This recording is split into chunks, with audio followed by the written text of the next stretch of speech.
Good morning. Today I want to talk in general terms about the meaning of mystical theology. Or you could give my talk a subtitle, the nearness yet otherness of God. Now, to understand what mystical theology signifies for the Orthodox East, let me begin with three passages. The first is quite long, the second is shorter, and the third is shorter still. My first passage comes from St. Gregory of Nyssa, writing in the late 4th century. It comes in his commentary on the book Ecclesiastes.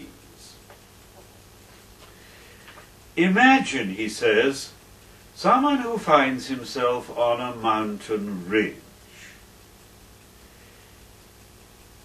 He is at the top of a sheer, steep crag, extending downwards into a bottomless abyss. Now imagine what this person would probably experience if he put his foot on the edge of this cliff which overlooks the chasm and found below no solid footing and nothing to hold on to.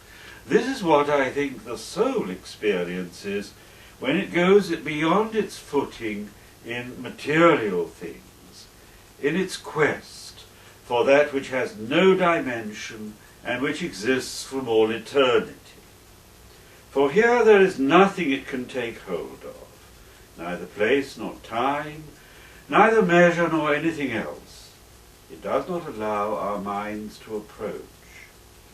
And thus the soul, slipping at every point from what cannot be grasped, becomes dizzy and perplexed, and returns again to what is co-natural to it, content now to know merely this about the transcendent, that it is completely different from the nature of the things that the soul knows.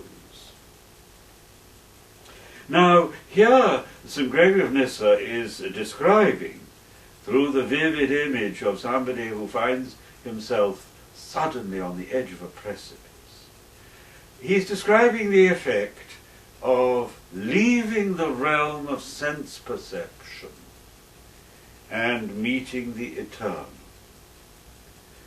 When this happens, we undergo a feeling of vertigo and dizziness. We are taken out of ourselves. We reach out into the unknown. We lose all familiar footholds. We find ourselves spiritually on the edge of an abyss, and so we feel awe and wonder. The German theologian Otto described this in the phrase mysterium tremendum et fascinans, the mystery that makes us tremble and yet attracts us. So then, Gregory is trying to underline here the awareness of mystery, the gap between the created world and the Creator. The transcendent, he says, is completely different from the nature of the things that the soul knows. So that is one aspect of what we are talking about when we speak of mystical theology.